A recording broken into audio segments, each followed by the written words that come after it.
Leadership is something that we're all concerned about. If you just look at the headlines on your telephone, on any news feed, you can see the importance of leadership. So I'm going to talk about a new perspective that I have. I call it community leadership. But first, I want to look back at how other people have looked at leadership over the years. And my source for this is Peter Northouse and his book on leadership theory and practice. One of the first theories of leadership is called the great man theory. And in this view, people are born to leadership because they have certain traits or characteristics. Now, even though we've had great women leaders over the years, Joan of Arc of France, Queen Elizabeth I of England, it's still called the great man theory, so go figure. I can't figure that out. So some of these traits might be ambition, charisma, decisiveness, and maybe the first U.S. president, George Washington, is a great example of this theory, the great man. George Washington was very tall. He was good looking. People liked him. When he came into the room, he filled the room. He had ramrod, straight posture, square jaw, steely gaze, and people wanted to be around him. Now, by any measure, Washington was an effective leader.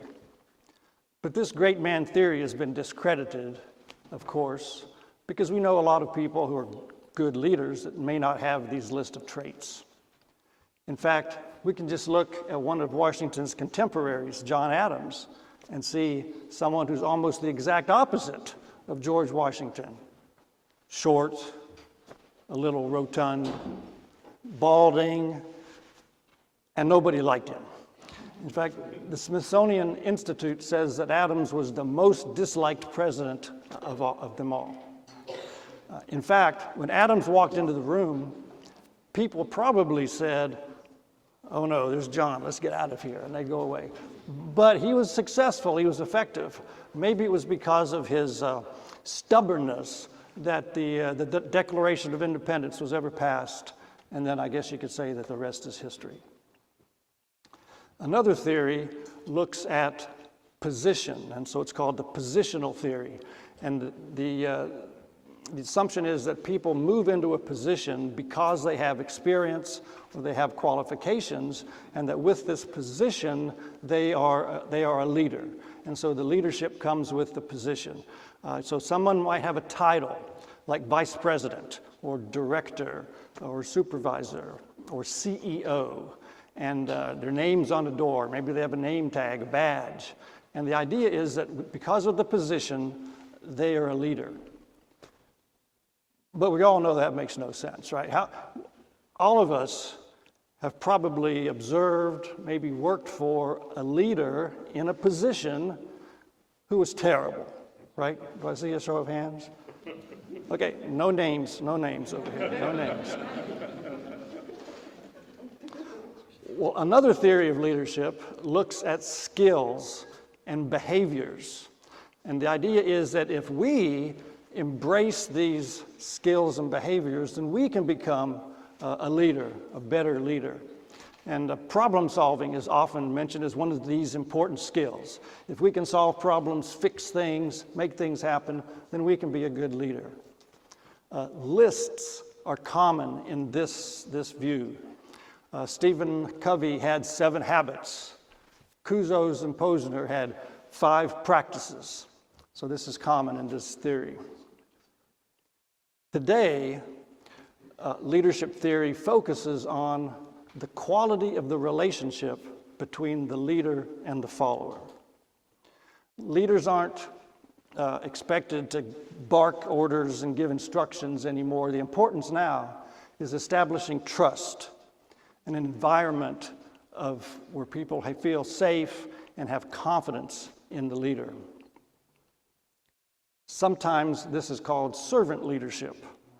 And the notion there is that the leader is the servant of the follower, and the focus is on the well-being of the follower, even before the organization, the follower. Mahatma Gandhi, Mother Teresa are often used as examples of the servant leader approach. Simon Sinek, who's a well-known speaker and author in fact, my students are probably well familiar with him because we use some of his videos in class. He has an illustration that demonstrates the power of empathy. Empathy is important in this theory of leadership today. Empathy means that you understand how people are feeling, you understand their emotions, what their needs are. Very important for leadership. So in his example, if you would, envision a conversation between a supervisor and an employee. So it goes something like this. The supervisor says, "I see that your numbers are down for the last 3 quarters. If you don't bring these numbers up, I don't know what's going to happen." So you feel a little bit of a threat there, right? Well, the same conversation with a different supervisor. "I see your numbers are down for the last 3 quarters. Are you okay? Do you need something from me? Can I help in some way? Okay, do you see the difference? Which boss would you rather work for, right?" So we don't know what's going on in someone's life. Could be a spouse, could be kids, we don't know. But the leader should know. And the leader needs to have that empathy, and that will help not only the individual, but the organization as a whole. So that's kind of where leadership theory is today. And I've studied leadership and taught it for several years. But I take a broader view when I think about community leadership. And I take my example from a story from the Christian Bible that was told 2,000 years ago. And many of you are probably familiar with it. It's the Good Samaritan. So this traveler from Samaria is going down a road, and he comes across a victim who's been beaten up, robbed, and essentially left for dead. Other travelers have come by and didn't render any assistance, just went around him. But this man from Samaria stops, puts this victim on his own donkey, takes him to a guest house, treats his wounds, pays the proprietor to care for him, and promises that he'll come back in a few days and settle any other expenses. So in my view of leadership, that is an act of leadership. This Samaritan saw a need and met a need where he was on the spot. And so when I think about community leadership, that's what I think about, because a life was changed and a community was benefited because of what he did. Well, I also teach political science here at the university, so I wanted to share a little bit about some U.S. presidents and maybe what we can learn from them about leadership. Not while they're president, because while they're president, they have their name on the door, they have all this power and authority, but let's look at a few presidents and what they did after they left office. Well, I already mentioned George Washington once. When he left office, he went home to Mount Vernon and took up a new hobby. He made whiskey. He built a distillery on his property, and this wasn't a small operation. He generated about 11,000 gallons a year of whiskey. Another president, Teddy Roosevelt, is known as an adventurer. Before he became president, he hunted buffalo, and he was a cavalry leader. And then after leaving the White House, he led an expedition down the Amazon River. It didn't go very well. He injured his left leg, and he caught malaria, and he almost died. His team almost left him behind. Now, other presidents are known for their hobbies that they picked up after leaving office. President Eisenhower played golf. President George H.W. Bush took up skydiving. His son, G.W. Bush, took up painting. But the president I want to talk about is Jimmy Carter. Now, when Carter left office, he could have gone home to Plains, Georgia, and led a life of leisure and retirement, but he didn't. Instead, Carter and his wife Rosalind founded the Carter Center. The Carter Center is in Atlanta today. It's a nonprofit organization that works in over 80 countries around the world, providing a range of services. They help countries with building democracy, reducing corruption, improving the rule of law, and fighting disease.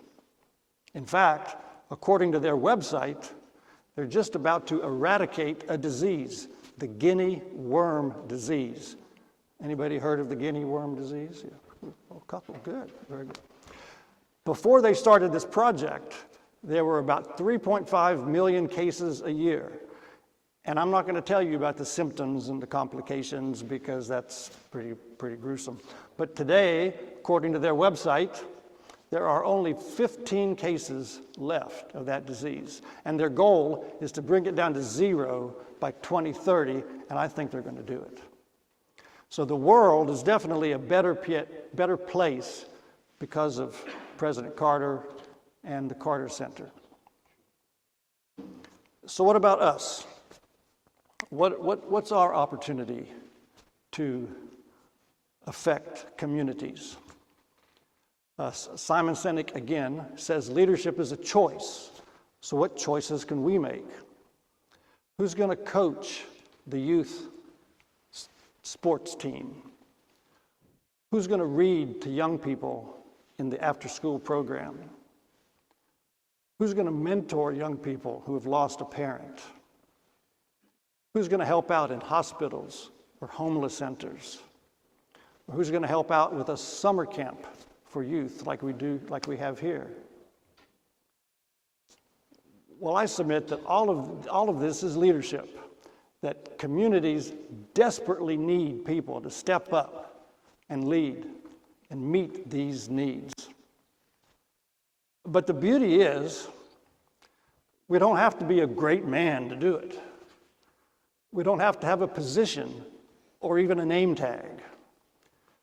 We don't need any special skills or talents. In fact, we don't even need to like people. Maybe empathy isn't your strong suit. Am I right? There's a couple here, maybe. Right? All we have to do is make that decision, make that choice.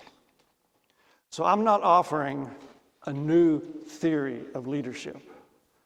What I'm really doing is making a challenge to all of us to step up and to make a difference. Calvin Coolidge says, if you're comfortable, you're not growing. Well, maybe we're too comfortable. Maybe we need to get out of our comfort zone and find where we can lead. So we probably all can't be like Jimmy Carter and eradicate a disease. But maybe we can be like the Good Samaritan and make a difference. So I challenge all of us to choose to lead. Thank you.